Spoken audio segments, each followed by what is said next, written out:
What's going on, everybody? Welcome back to Faceoff Sports Network. And we're back here with the FF Faceoff. Me and Ernie, Ryan. I'm Ryan. I'm with Ernie here. We're going to be looking at the NFL schedule and talking about some of our favorite player prop bets and schedule props. We started a little bit later because him and I were kind of debating of what the best things were to talk about here. And Ernie, looking at it, man, like it's been a little bit over a week. Yes, we're coming in a little bit later. You know, it's Memorial Day. Happy Memorial Day to everyone out there. But I figured, why not talk some prop bets that are constantly changing and try to get those bets out there? Yeah, man. No, absolutely. So, I got some picks. You want me to dive right in? Go for it. We can go ahead and knock it out right now if you like. Yeah, absolutely. So, guys, so what we did was we put together some of our favorite picks, just early look ahead picks. So what I did was I came up with 5 picks that kind of vary. So let me just jump right into it. The first pick I have is, and these are all on DK, by the way. Me and Ryan use DK.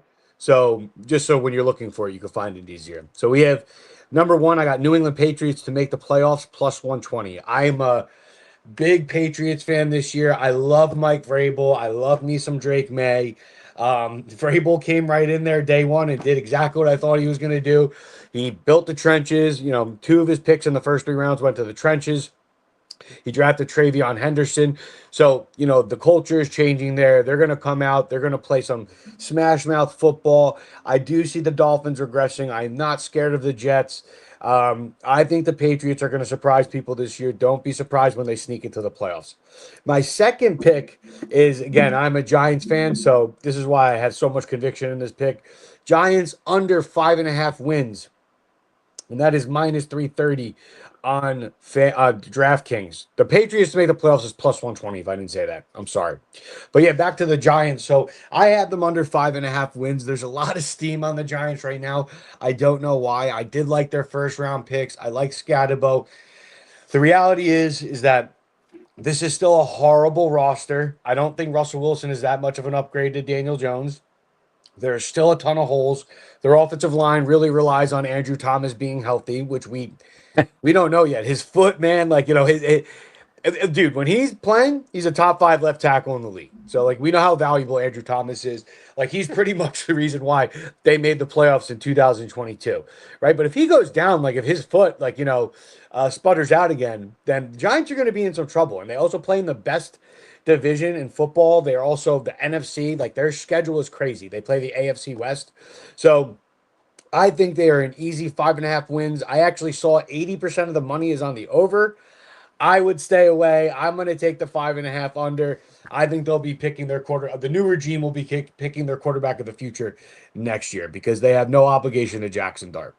And then wait. What do you mean they have no obligation to Jackson Dart? They traded up back into the first round to get Jackson Dart. So Sure. why would they draft another quarterback next year?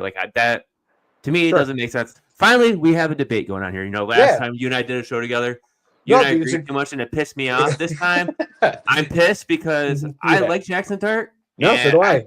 And I think they're actually going to keep him. Sure. Explain to yourself why trading up didn't mean anything this year, and next year they're drafting another quarterback. Sure, dude, that's a great question. I'm happy you brought it up. So the reason why, because I agree with you. I like Jackson Dart. I thought there was a bunch of teams that, dude, really good quarterback, really good advanced analytics, really good underlying numbers. He performed in the SEC. He beat Georgia. There's a lot to like about Jackson Dart. I do think he's an undervalued. What I meant by that is the Giants, I think, are going to be picking top 3 next year. I truly believe that. I think they're that bad. So unless somehow, some way, Dable and Shane don't get fired, if they're picking top 3 again, I think the new regime will 1,000% take a quarterback. Here's why. The new regime doesn't have any obligation or ties to Jackson Dart. So, I think at the end of the year, you might see some Jackson Dart. He might flash, but the new GM, he's going to want his guy, right? And it would be different if it was a weak quarterback class. Then I would say, okay, even the new regime, they'll probably rally around Jackson Dart. Unless Jackson Dart plays out of his mind on a bad team, I can't see a new GM and a new head coach coming into New York to clean the mess that's been there for years and saying, hey, guys, we're gonna pass on one of these 3 blue chip quarterbacks, and we're gonna run it back. We're gonna take the chance on Jackson Dart. If it doesn't work, we'll draft a quarterback next year in an inferior draft class. So I think the new regime will come in and just based off of how everything, all the dominoes are gonna fall. I think they'll be in a top 3 position. I think the 3 quarterbacks are that good. I think they will be taking one. Ernie, I think you're high. I think you're higher than a freaking kite right now. I don't believe you. Dude, to me that's bullshit because yeah, you can say there's 3 blue chip quarterbacks coming out this next season, Sure. but there's no guarantee that those quarterbacks are coming out. There's no Sure. guarantee that a quarterback that none of us are talking about is coming out. That could be top 3. So Even if the Giants do get a top 3 pick, they don't have that many picks for their next season. When they traded up, they traded their 34th pick and their 99th pick, along with their 2026 third-round pick to the Houston Texans to move up to the 25th pick. So if they get a top 5 pick, don't you think it'd be smarter to kind of bolster an offensive lineman who's going to possibly be coming out that could be a nice blue chip piece? Something that's more better to put around Jackson Dart to help make him more successful. I think that would be more smart than trying to draft another quarterback. Yes, I understand that Dable and them are coaching for their jobs, but this is the move that they're trying to do. If Dart becomes something in it, or shows that they can be somewhat compatible, even if they get 6 wins, all right, with their win totals, what, over 5.5, over under. Yeah, so say they get 6, it's better than what they did last season. They can still have a top 10 pick. Dable can somehow bullshit his way into trying to say hey, I got Dart. He's growing. Yeah, we have Russell Wilson. Blah blah blah. Jameis Winston. But we could actually they have a nice QB room right now. I think this is actually good for Dart. I think it benefits Dart, and I think even if they do somehow tank, Dable somehow will miraculously keep his job because of who knows what other coaches coming out next year. Sure. They put in another offensive lineman. Because, like you said, yes, Andrew Thomas, when he went down, that definitely showed. Even Tyrone Tracy's stats went down quite a bit. But I think the whole Jackson Dart thing will continue on. I think he's actually going to be a better quarterback than most think, and that's just my own personal perception. If the Giants do anything, they're going offensive lineman next year. I agree with you. No, I agree with you, but there's some variables into that because you're saying, well, if they're picking in the top 10, that's different than picking in the top 3, right? And then it really comes down to if the Giants finish with 3 wins, do you think Dable and Shane will keep their jobs? Possibly. I mean, if Dable can sweet talk his way into staying, I mean, he's already stayed long enough. Well, if they stay, then yeah, they're gonna. If they somehow, I don't agree with you there. I just don't see how a GM that won the Eagles a Super Bowl can't draft an offensive lineman in 4 years, rolls out another sub 5 win season. Again, but it's the Giants, so nothing, surprising me anymore. I can't see how an owner keeps both of them. But if they do, right, and let's say you're right and Dable sweet talks his way into keeping the job, then you're 100% right. They're going to keep their guy because that was that's why they drafted Dart, to buy them another year. You know what I mean? Yeah, so exactly. It could go either way. I'm just forecasting and it's complete speculation. I don't think they're going to be good. And just based off of where the Giants are at, what Joe Shane has done in the last 2 seasons, if they roll out a sub 4 win team and they have a top 3 pick, I can't imagine them being. I don't care how much they like them. That is just, I don't think I've ever seen that before in the NFL. So we'll see. But yeah, it really all depends on if they what their final record is. Because it's dude, if you're right where they get 6, 7 wins, Dart comes in at the end, and he's the quarterback me and you think he is, he's staying. And they're going to take an offensive lineman, and they're going to try to build. I 100% agree. Thank you. Finally, you can go back on my side. That's what we're talking about. Oh, man. But no, that was good, man. And then my last 3 picks. So I was going to give you guys 2 Rookie of the Year players, but there's 2 offensive players I love. So I'm going to give you 3. So I got 2 offensive guys and 1 defensive guy. First guy is Omarion Hampton to win Offensive Rookie of the Year plus 1,000. So the reason why I have so much conviction in this pick is because I love Ashton Jeanty. I really do. I am a big Ashton Jeanty fan. When you look at where these players went, right? The Chargers, I think, are one of the teams that are going to, take another step this year. I think Harbaugh is an amazing coach, bro. I love the culture he brings. I love you could tell his guys love him, but he brings smash mouth football, bro. Like they are going to pound the ball. That's why they signed Najee.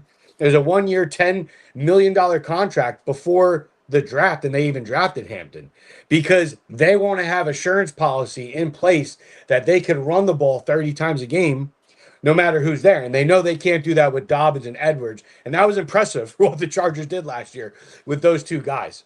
So when it comes down to it, I like Pete Carroll. The whole AFC West, man, like they really might be the best division in football because I like all four teams, even the worst one, the Raiders. Like, dude, you love the direction they're in, right? Will they have 8 wins this year? I don't know. But I know they're going to be scrappy. They're headed in the right direction. Pete Carroll's going to get them right. And they had a good draft. The reality is they're still a work in progress. So this isn't like, throwing shade at, Genti or any of them. It's just that the offensive line is still a work in progress. So I think he's going to be a volume king. Like he's going to get a lot of volume. He's going to be good. I think the Chargers, you have a top 5 offensive line in the NFL. You could arguably have the best tackle tandem in the NFL.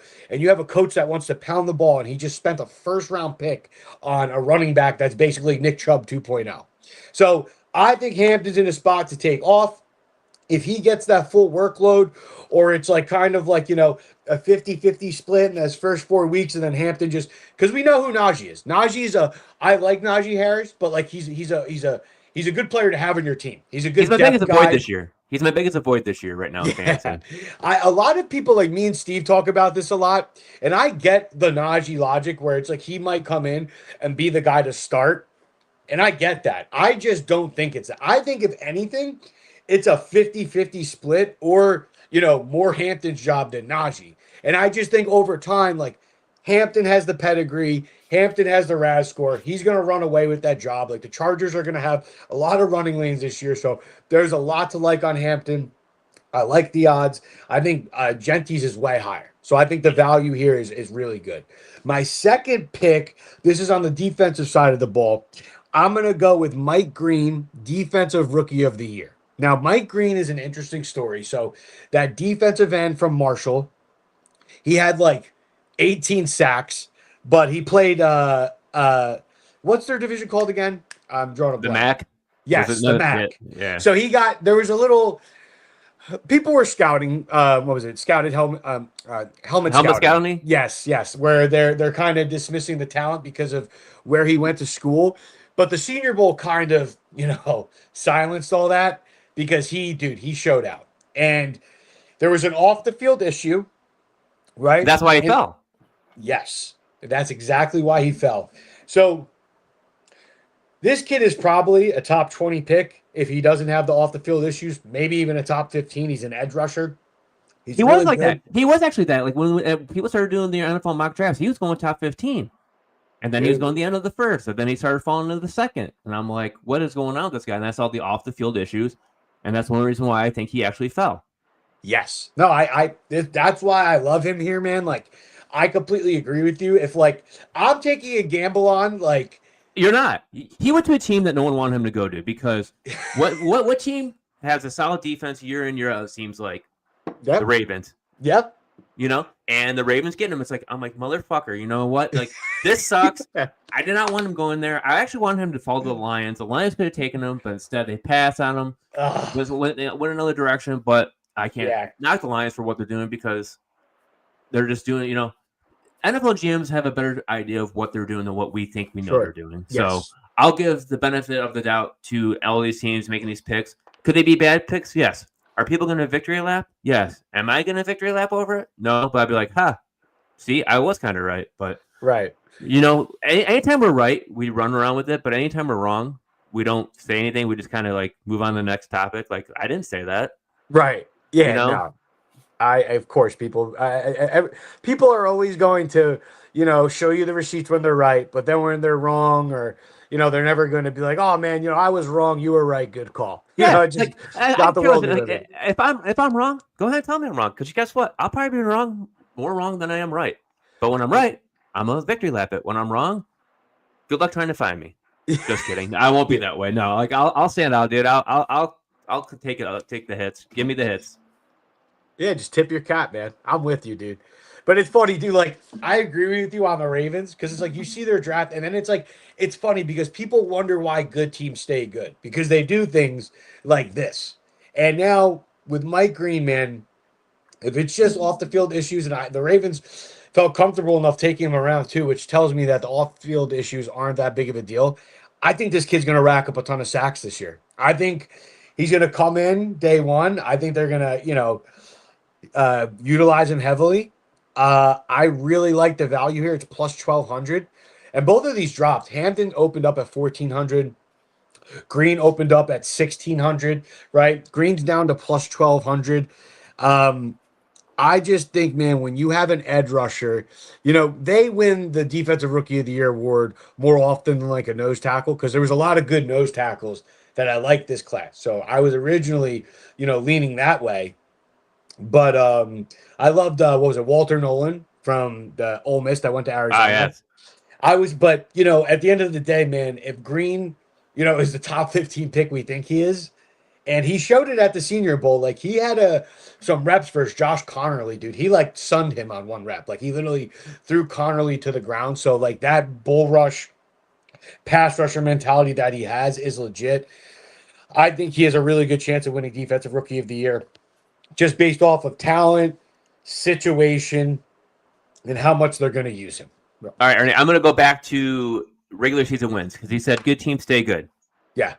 Baltimore over under 11.5. Are you taking the over? Or are you taking the under? The over right now is minus 115. The under is minus 105. If you want, I can give you the quick schedule hit. Give me the quick schedule over at fffaceoff.com. So first 5 games at Buffalo, home against Cleveland, home against Detroit, at Kansas City, home against Houston. Actually, you know what? I'll give you the one more because they have a Week 7 bye. They have the LA Rams at home also. Oh my God, dude! So they have one easy game. They have one easy game the first 6 games. Well, yeah. All right. So Cleveland's the easy game because I think everyone knows that. Like they're the laughing stock of the NFL. And I'm surprised Jamie Prog's not on here because he'd probably give me crap right now for saying that. I'm gonna go with that. I don't want to take. This is a tough one, man. Because you don't want to take the under on. All right, so the first 6 games. How you look at that schedule at Buffalo? I mean, I'm gonna say they're at least 3-3. All right, so 3-3. Because at Buffalo, that's a tough game. They just lost in Buffalo in the playoffs, right? Right. So, did they come back? Did they do enough to beat? But I think Baltimore just matches up. I mean, Buffalo matches up well with Baltimore. So, I think that's going to be a tough game. Then you have Cleveland. They're going to win that game. And then the next 2 is Kansas City and who? Detroit? Detroit, then Kansas City. So, if we go, let's just go like every 2 games. I'm going to say like Baltimore's good enough to split. I don't know who they beat. I could see them beating Kansas City over Detroit just because Baltimore's not going to be able to like play that bully ball with Detroit the way they do with other teams. So I think Detroit matches up with them very well. So I'll give them 2-2. And then the next 2 games are Houston and the Rams. Dude, I mean, the Rams are a team everybody thinks going to take a step. I'm one of them. And Houston's a playoff team. Well, they just came off. I'm going to say they beat Houston, and I'm going to say the Rams. I'm going to say the Rams beat. I'm going to say the Rams beat the Ravens. I do. So I have them at 3-3. All right, 3-3. All right. Now, all right, we're at 3-3. So we had 3 wins already. Now we're going to hit after the bye. I'll start with the first 2. So after the bye, they have home against Chicago, then at Miami. 2 wins. That's 5. That's a sweep. So we're 5-3.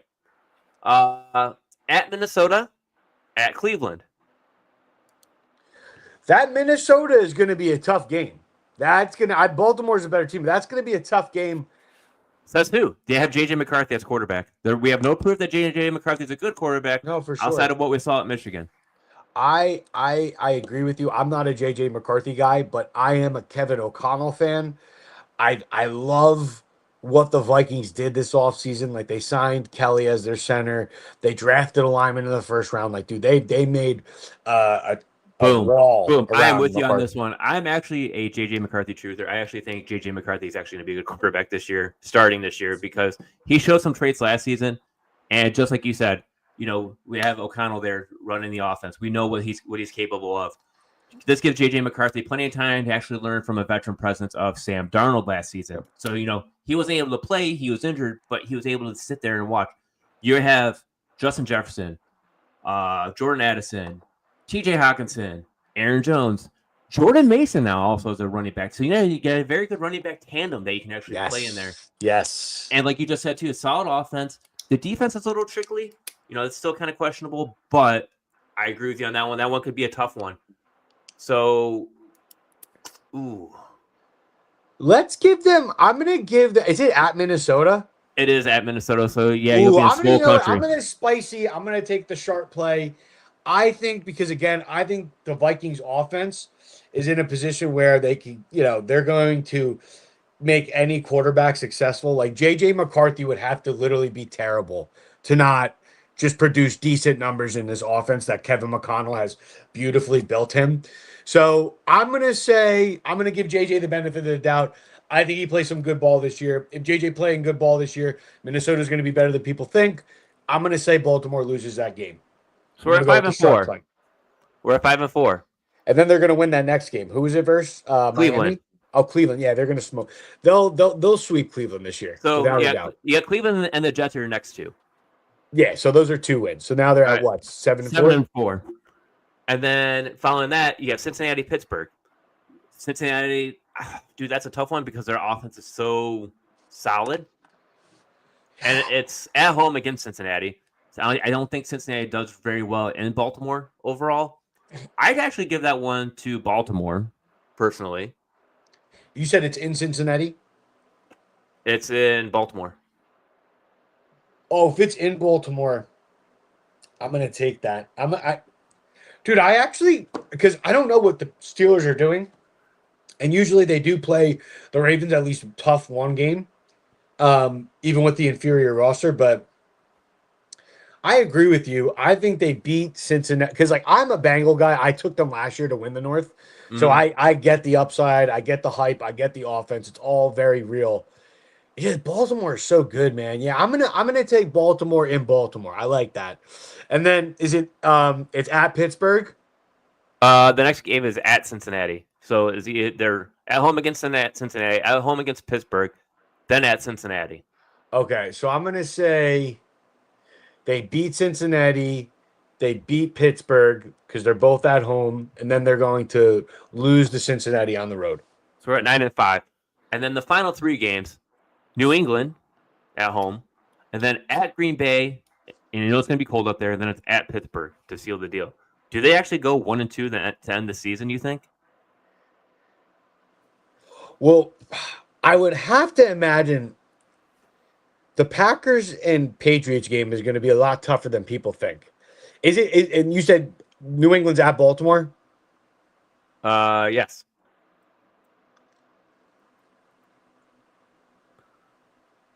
And you said that New England's going to make the playoffs. You believe in them? I like Baltimore matches up really well with New England because Vrabel's going to try to just come in there and pound it, and they have Steph. You know what? Actually, I just realized this: the Ravens' corners are terrible. Did they do anything to address that? What was the question? The Ravens. Did they take who was their first round pick? Wasn't it a safety? I think it was a safety. I think it was. I don't think the Ravens took any corners this year. I'm actually going to take New England in that game. I'm going to take New England. They lose to New England, and then they beat Green Bay, and they beat who was the last game? At Pittsburgh. At Pittsburgh. They'll beat Pittsburgh unless they got the division wrapped up, and they don't have to play for anything. So you take the under. They are I do, man. That's a tough schedule.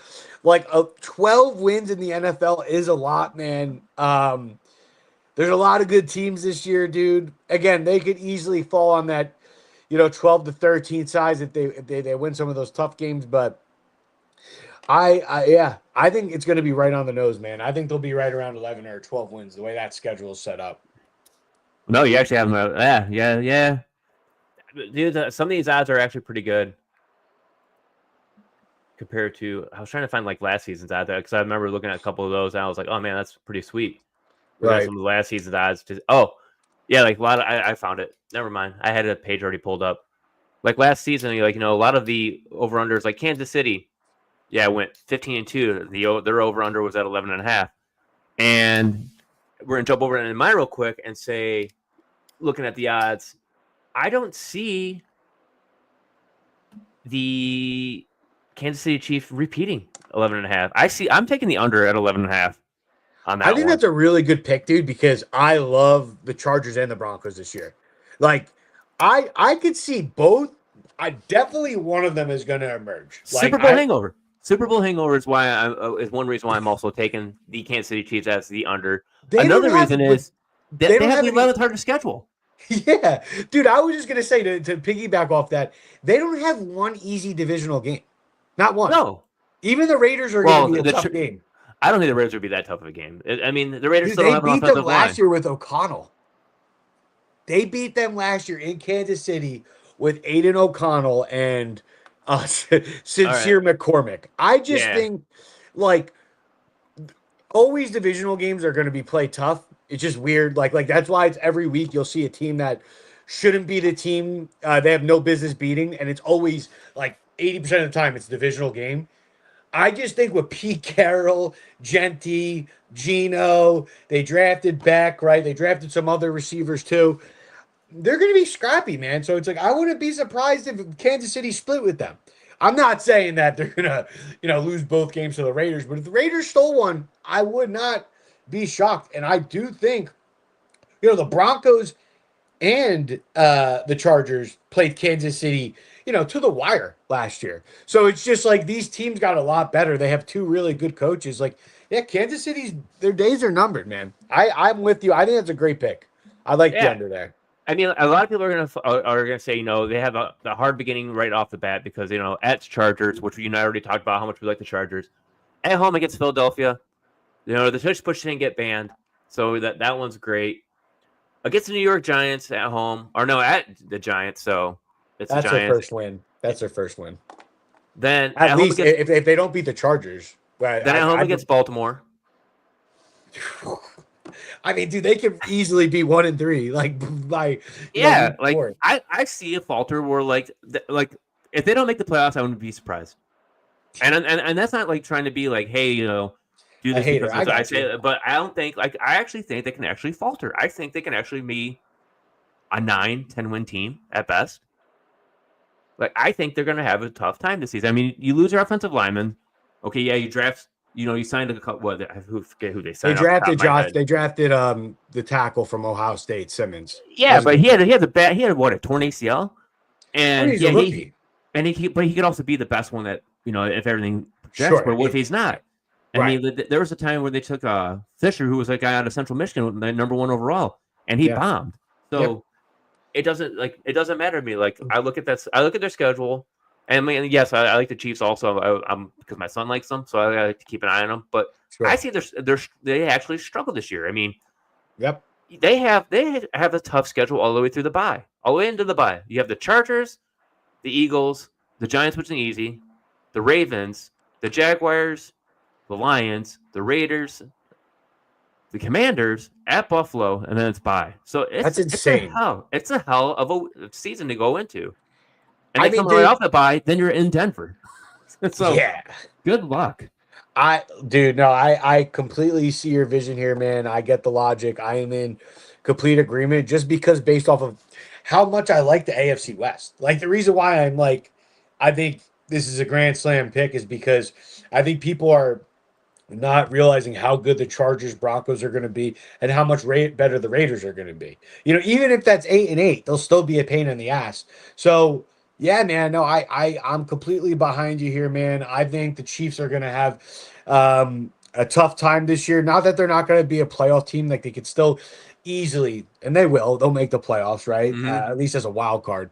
But yeah, I'm with you, man. I could see 10 wins, 11 wins, 9 wins, somewhere around there. Because that schedule is not a joke, man. There's not easy win like Commanders, Buffalo, Chargers, Philly, like those are some heavy hitters. So we'll see. They did draft the left tackle, and I agree with you, man. I do think Josh Simmons is a good football player. Um, If he Ohio State. recovers 100%. What was that? If he's 100% recovered, yes. Oh yeah. I just appreciate, dude. It's like, yo, you guys got your asses kicked in the Super Bowl, and it was pretty embarrassing. Like your offensive line got manhandled. Oh, So it's yeah. like, thank you for not, doing the cute thing and taking a tight end round one, like draft. Like you have Patrick Mahomes. You have one of the best quarterbacks of all time. Like let's protect him.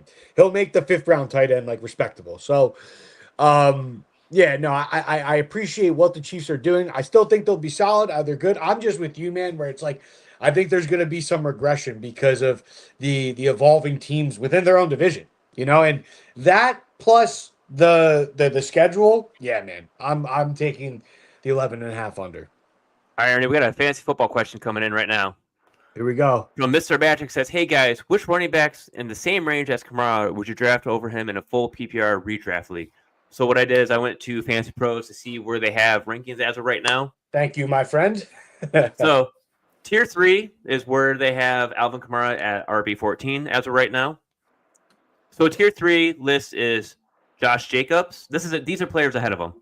Josh Jacobs, Chase Brown, Jonathan Taylor, Brees Hall, Kyron Williams. You obviously want all those guys ahead of him, or would you take any one of them behind Alvin Kamara in a full PPR league? Full PPR league. Out of those guys you mentioned, it was, say one more time. I think I know which two I'm going to go with. Josh Jacobs, Chase Brown, Jonathan Taylor, Brees Hall, Kyron Williams. I'm going to take Jonathan Taylor. I would take all of them. Yeah, I'm taking all of them ahead of him. Yeah. Well, Chase Brown definitely, because it's like Chase Brown is a stud. They only brought in Taj Brooks. Taj Brooks is a big running back, so he's going to help, take some of the load off of Chase Brown, but he doesn't scare me. Like I see a lot of people like giving like Taj Brooks steam, and like, dude, he's a good football player. He was great at Texas A&M, dude. But I think he's more of like a compliment. I think it's better to have some insurance behind Chase Brown. He's not the biggest guy, right? But Chase Brown is a stud. He catch the ball, run the ball. Like, dude, why he was one of my favorite sleepers last year was because we know who Zach Moss is, right? But I remember him playing versus your Michigan. Dude, he had like 30 carries for 150 yards versus Harbaugh's Michigan. So, yeah, man, give me Chase Brown and give me Jonathan Taylor. Dude, I would even take Omari and Hampton over him.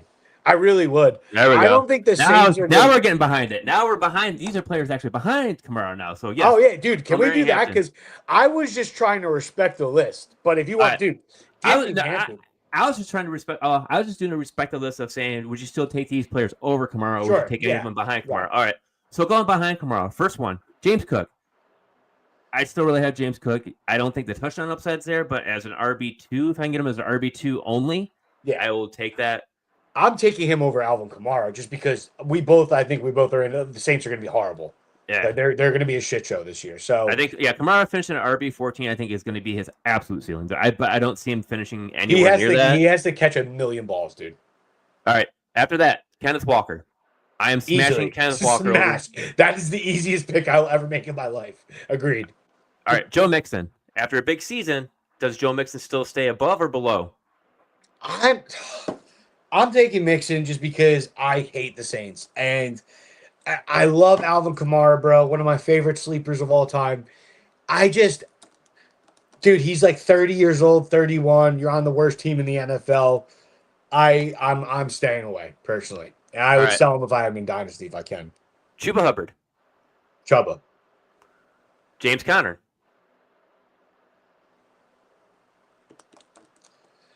I'm going to take James Conner just because I think Arizona will be a scrappy team this year. They'll be fantasy friendly, so Hey, the only thing with James is like I know like if James playing, I'm gonna get solid to high end RB2 production. But if he gets hurt, which Yeah, but Kamara could happens, get hurt too. So we're just gonna assume everyone's healthy 100% all the way through. okay, perfect. Then James Conner, easy. David Montgomery. Monty, All right, and we already said O'Marion Hampton. Aaron Jones. I'm going Kamara. I think Mason will be more of a pain in the ass than people think. I will take Alvin there only because I think Mason is going to get more volume than people think. And Aaron Jones is also injury prone, even though we're saying he's going to be healthy. So if he's healthy, I still think a lot of touchdowns are going to be taken back now because you got a very nice goal line back that you just paid $10 million. So I'm going to go with Alvin and just, bank that, the Saints just throw him a bunch of screens all game until he gets traded, if he can get traded, But I would imagine at the deadline, the Saints would have to be. If you're shopping Chris Olave, then like, why haven't we shopped Alvin Kamara yet? Yeah. You know Oh, what I mean? absolutely. So, yeah, man, I hope. And dude, hey, dude, that's where it's like you could pray like Kansas City trades like the Saints a third at the deadline for him or something cool like that, and then just hope like Kamara goes to a sick fantasy landing spot. But over Aaron Jones, I'm going to take Alvin. All right, I'm still taking Aaron Jones. Respect it. Tony Pollard. Jones. I'm not just Jones. Alvin Kamara. Pollard had 260 rushing attempts, and he had about 100 more than Tajay Spears overall in general. Kamara had 228 rushing attempts, 950 yards. It's just hard, man, for me to. But just two players Kamara survived a lot on the receptions. Dude, that's what kind of helped this game out. And who's quarterback? Tyler Shout's quarterback, dude. I mean, I think he forgets what team he plays for a lot, and he's the interception king, which I've watched more and more of his tape. He kind of just tends to throw it away. Is Spencer Rattler's quarterback, which I think is going to be actually the quarterback, you might have a chance. This is where I draw the line at. I'm actually going to go Alvin Kamara here. Yep. That's what I'm saying. Like Tony, so we have him bet more as a back end RB2. Yeah. To be safe. Yeah, so Mr. Magic, if you're looking for a running, like if you're trying to compare to Kamara, we'd say he's a back end RB2 more than a front end RB2. Yeah, dude. Easily take backs like Kenny Walker, Hampton, Chase Brown, Jonathan Taylor, like those. No doubters. No doubters over Alvin. Saints are going to be bad. Thank you, Steve. Happy Memorial Day to you too. Yes, Steve, my boy. Tell him Najee sucks. Tell him Najee sucks. He's not getting it. Najee does suck. I mean, he just gets a boatload of carries. Yeah. I've been, as I told you before, pounding the table for Marion Hampton just because Jim Harbaugh got the running back he finally wanted that he couldn't get at Michigan. That is such a good nugget, dude. I love that nugget. I don't think a lot of people know that one. They don't, dude. They don't. That's a good one. So, get back on track here on the over-under. One of the props so I already told you the Kansas City, under 11.5. I took the over on the 49ers at 10.5 wins. Why? They have one of the easiest schedules. Yep. Like I don't understand. Yeah, okay, you can say you lost Deebo Samuel, but Christian McCaffrey's coming back, and we saw how this offense kind of struggled last year without Christian McCaffrey.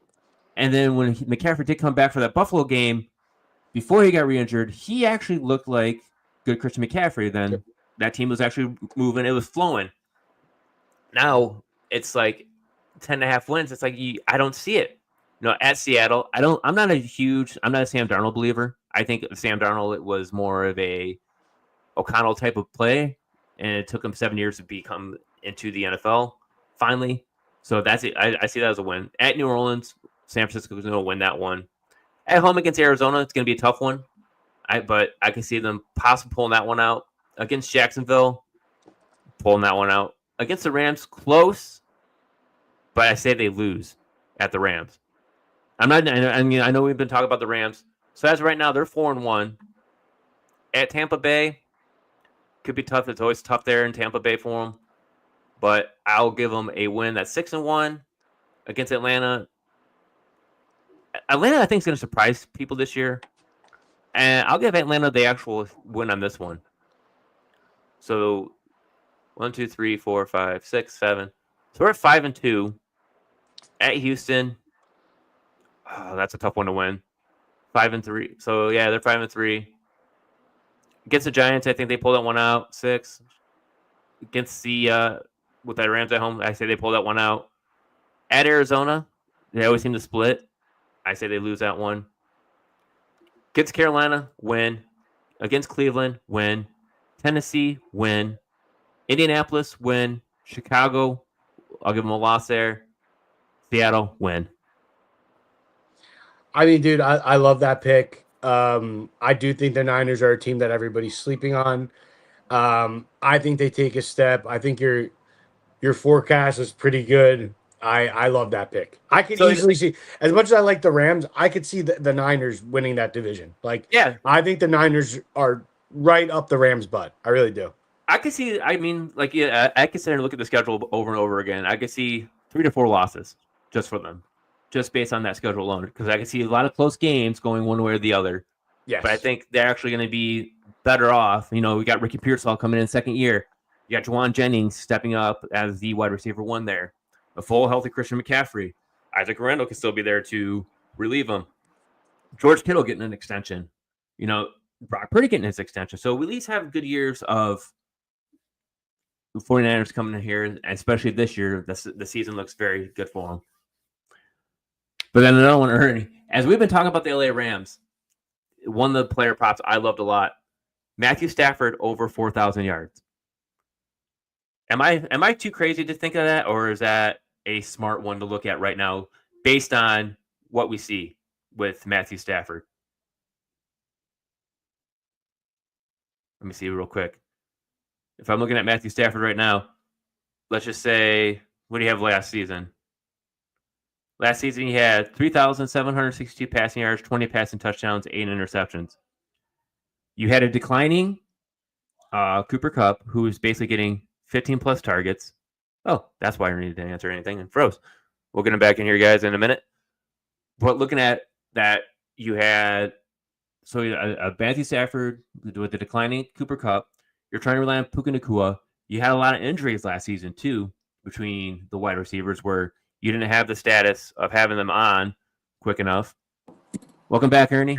Sorry about that. Technical difficulties. I thought you were just staring at me like you were like in a daze confused when I was like saying Matthew Stafford over 4,000 passing yards.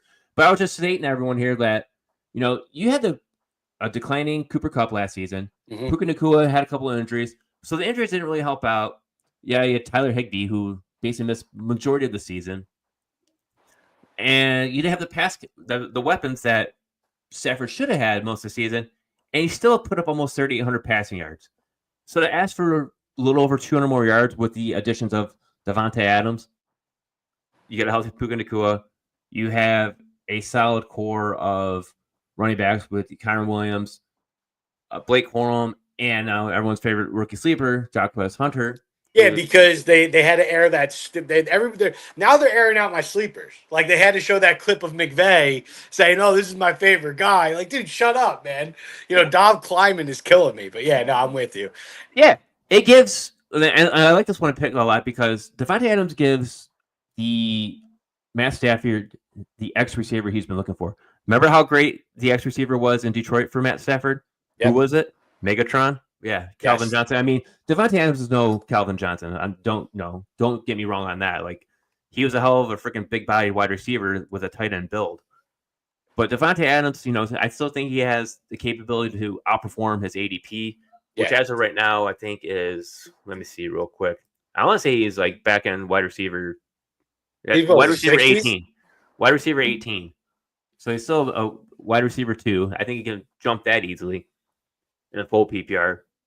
I mean, Matt Stafford over 4,000 pass yards. Yeah, dude.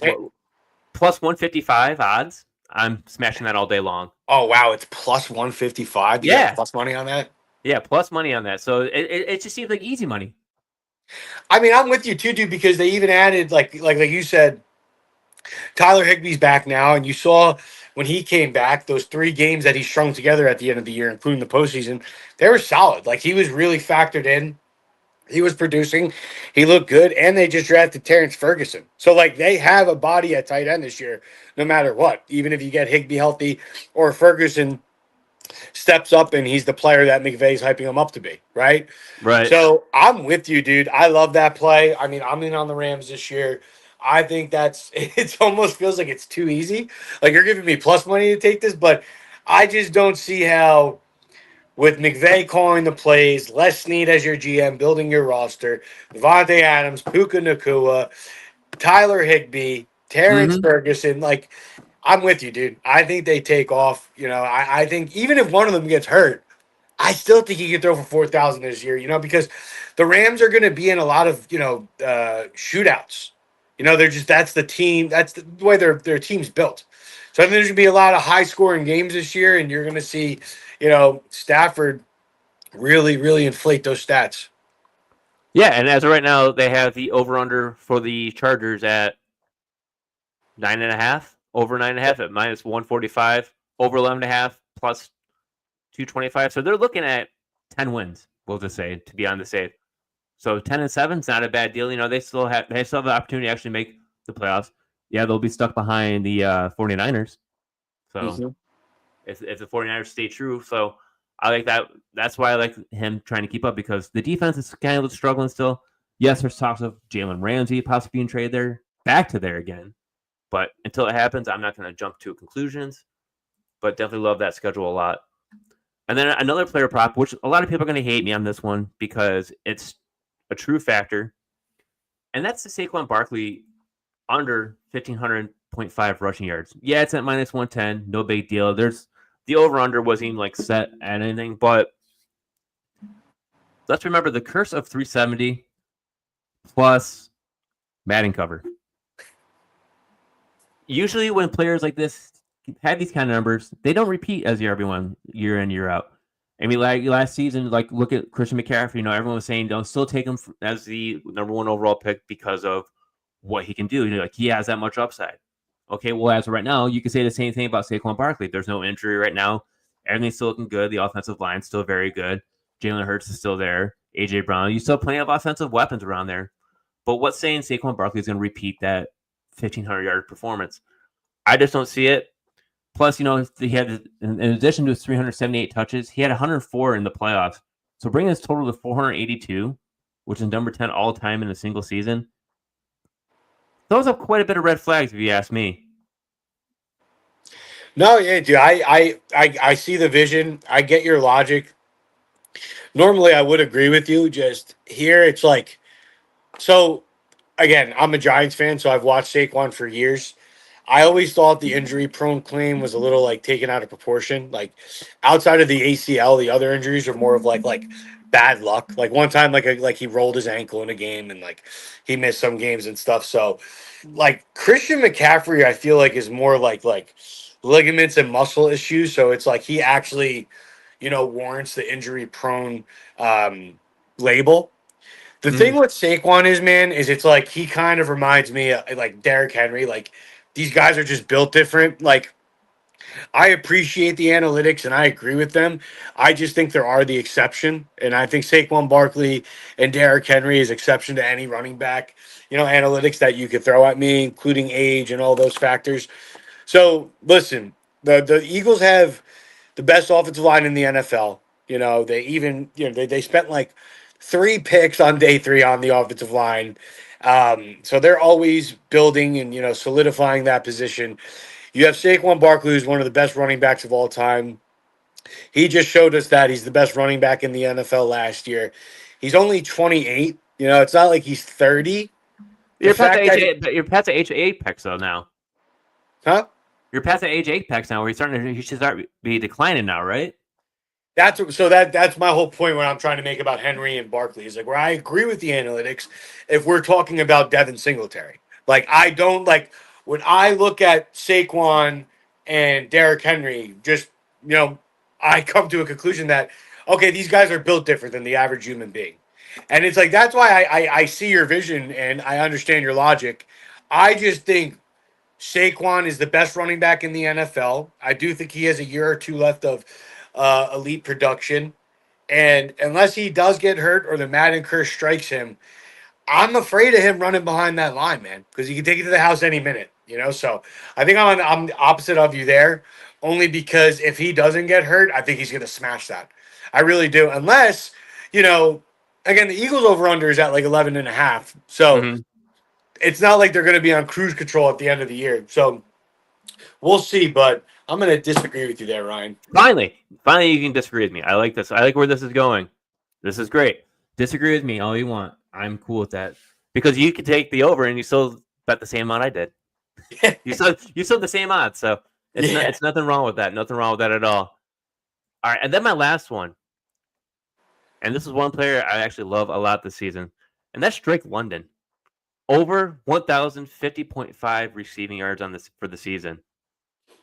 Now the odds aren't like super like leaning your way as most of these aren't. So the odds are over under is both plus is minus 110. But what I loved about him is his 3 games with Michael Penix.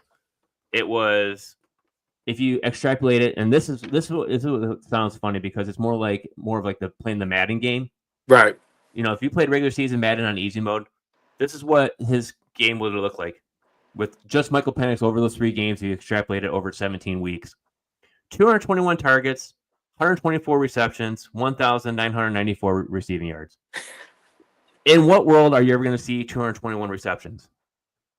You're not. It'd be ridiculous. Like, it's just if you're like a 5-star, you're 8 foot tall on your receivers. Yeah, you could do that, but in reality, you're not going to be able to do that. Right.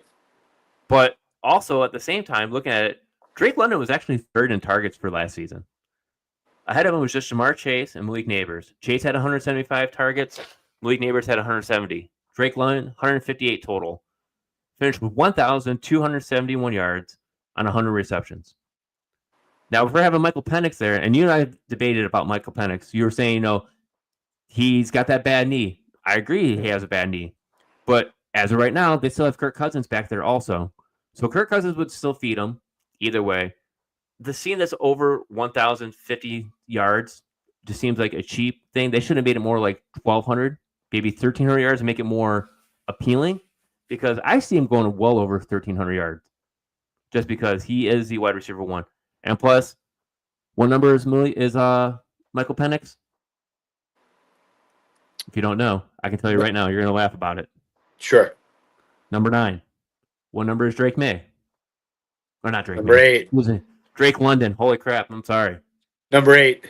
No, he's number 5. It is 9 to 5 all day long. It is an 8-hour day. 5. 9 to 5. 9 to 5. No, number 8 was Kyle Pitts. I got the. Oh no! Stay away. Yeah, no, dude. I'm with you there. It's like I agree. It's one of those bets where it's like, oh, this is too easy. Nah, Yeah. smash it. Because it's like Penix just. That's what I was saying. Like he has a knee injury that a lot of people don't know about. Where it's like he's one knee injury away from never playing again. That's kind of probably why he fell and like why people thought he was going to fall in the draft. He fell to 8th overall. He Yeah. went ahead of J.J. McCarthy, Bo Nix. Going ahead of Bo Nix in hindsight is crazy, but to each his own. But yeah, dude, the only thing that scares me about that play is if he went down. But if they keep Cousins, because they still have Cousins on the roster, then Cousins is a serviceable enough quarterback where London's still going to hit 1,000 yards. He did it last year. He did it last year with them. So yeah, no, that's a good play. I love that play. Yeah, like I'm trying to look at it, see if there's anything that would be more fun to look at right now. Trying to see an easy one. Let me see if I can find a harder one here over here on DraftKings real quick while we're BSing. Trying to see if the over under is actually one that's actually more of a plus minus. Ooh, here we go. DJ Moore. Over under 1,025.5 yards receiving. The over is plus 110. The minus is 135. Do you actually think he goes under 1,000 yards as a receiver with all those? Everyone's gonna say Ben Johnson. All those weapons there. You can't feed everyone. There's the famous nomenclature is there's too many mouths to feed. How many times have you ever heard that one? Well, I think Caleb showed last year who his favorite target is, and that's DJ Moore. So again, I'm not going to invest here because the Bears are too murky for me. Like I don't know, How they're how going the to scheme offense is it. going to run. Yeah, man. Like, Ben Johnson did just draft his own receiver. Will Luther Burden get some favoritism? But if I And was you to have make Colson a Loveland there too. yeah, but if I was to take a guess, man, I think Caleb is gonna if he takes another step, he's gonna just keep going to DJ Moore, especially while he's here. So I mean, if Caleb Williams does take that step under Ben Johnson, he's gonna smash that. I really do. So you take And the over. Over 1,025 yards. what did he finish with last year? Let me see here real quick. He finished with. Now you got me looking for it. He finished with 1,048 yards. Oh, 140 then targets. I'm definitely over. Then if he finished with 1,000 yards last year on that shit show, and now Caleb Williams is a better coach, better offensive line, like I would definitely take the over on that. Then So all right, so year 2 of Roma Dunze doesn't bother you. no, Losing, who was that name? Keenan Allen. So Keenan Allen never re-signed. So that should push Odunze over into number 2. Luther at the addition of Luther Burden. You still have Cole Kmet on this offense. You just added Colson Loveland. So basically, you can run double tight ends if you really wanted to, and basically have 7 offensive linemen because they're both pretty good blockers. Although Loveland is not as good a blocker as Cole Kmet is probably, but here or there. And then you still have DeAndre Swift in the backfield, who was also one of Ben Johnson's running backs back when he was at Detroit, before they traded him away after drafting Jahmyr Gibbs. So, yeah, I'm with you. I will actually take the over also on DJ Moore. So we were both in agreement on that one. I think it will be close, though. So I like it. I like that one. He might smash the over, but the smashing the over could be like 1,030 yards, just because you don't know exactly how that whole offense is going to go together. I would just imagine he's still the alpha there, But I'm with you, man. I think Luther Burden is definitely going to be a factor this year. All right. We got one last question, and then we're going to wrap it up here. So, inbox offer. So, someone's getting Hampton and DJ Moore for Saquon, Godwin, and a 12. Wow. Hampton and DJ Moore for Saquon and Godwin and a 12-team Superflex PPR. 0.75 tight end premium. So his running backs right now would be Bijan, Hampton, CMC, Alvin Kamara. All right, that's his running backs. His wide receivers as right now are Amon-Ra St. Brown, Puka Nacua, Travis Hunter, Rashee Rice, Tyreek, DJ Moore. So would you take Hampton and DJ Moore for Godwin and Saquon? So this would give him Saquon. So his running back trio would be Bijan, Saquon, and CMC right now. Oh, dude, I was on with Steve the other night when the same person. I think they asked this question already. From spot 498? I don't remember the name off the top of my head. I just remember the scenario. I mean, it really comes down to like, what are you trying to accomplish? Like, if you want to kind of stay young and build and compete at the same time, I would take the Hampton side. I love, Marion Hampton's, dynasty outlook, and I think DJ Moore will be the number one in Chicago. Where Barkley, it's kind of like where, you think he goes under 1,500 yards, right? I personally don't, but I do know that he's not going to do this forever. He's probably going to do this for another year or two. So it's like, if you want to win a championship, man, then then get Saquon and, ride him and Bijan to the promised land. But if you want to, stay youthful and not really give up your future, and you keep that, because Hampton and Bijan's going to be a nice tandem, in a year tops. So it's a tough one, man. It really is. It's I don't know. I see the dynasty player in me. Like, I want the younger guys. Like, I don't want.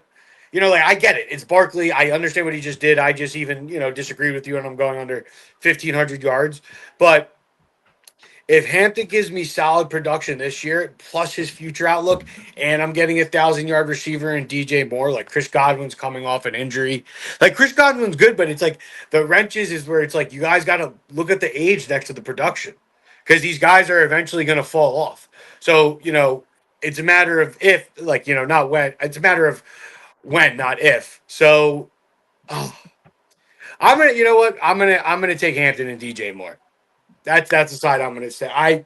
Give me the younger running back in a dynasty league. If your team's that good around it, where Hampton's eventually going to catch up and he's going to be the bell cow for Harbaugh and he's going to have a massive workload.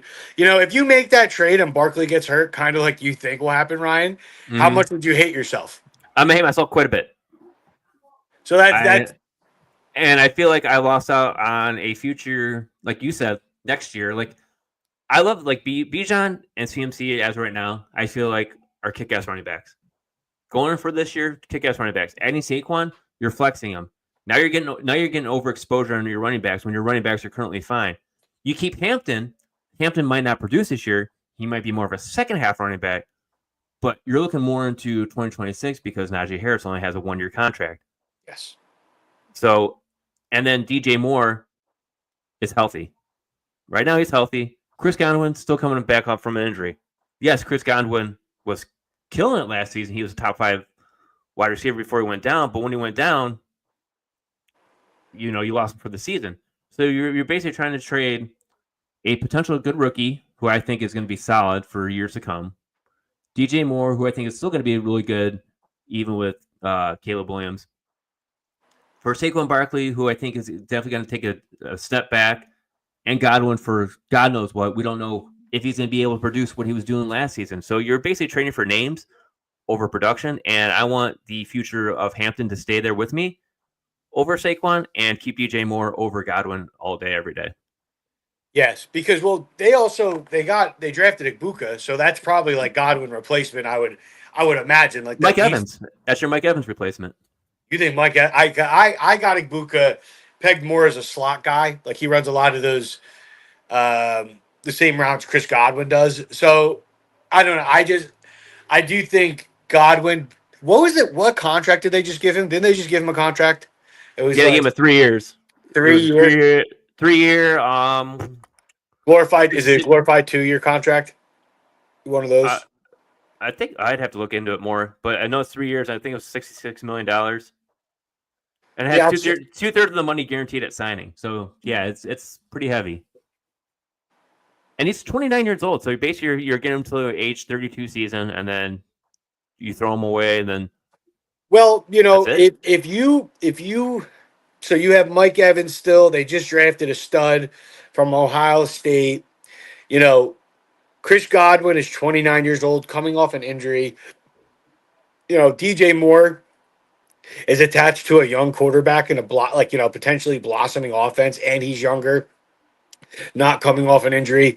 And then you get the future outlook of Hampton. And Hampton, he can either be the guy from day one, it could be a 50-50 split, or it's going to be, he takes off in the second back. It's going to be a 50-50 split, I think. I mean, off the bat, there's no way that you're going to play Hampton out there like that. Right. And then he'll probably just eventually run away with the job. Yep. Completely agree with you there. 2026 is a better year for him. 100%. I mean, but that this is where it's kind of like you got to look like this is dynasty. You got to look ahead where it's like, you might be getting elite production from Hampton as early as this year. You just got to be a little patient. And then by next year, if you have Caleb Williams, number 1 wide receiver, and you have the bell cow running back of, Harbaugh's offense, and he's 22 and DJ Moore is going to be 28, you feel really good about yourself. So I'm gonna stay on that side just because I think DJ Moore and Hampton will still produce this year. And I'm not now gambling on, good players. Like Barkley is one of the best running backs ever. But he's 28. He's up there. I think you're getting a year or two of elite production out of Barkley. And then that'll probably be the end. Yep, 100%. Yep. Love it, love it, love it. All right, Ernie, let's end it off here, man. Everyone have a great weekend. We'll catch you guys next time. Thanks for joining us, guys. Have a good weekend.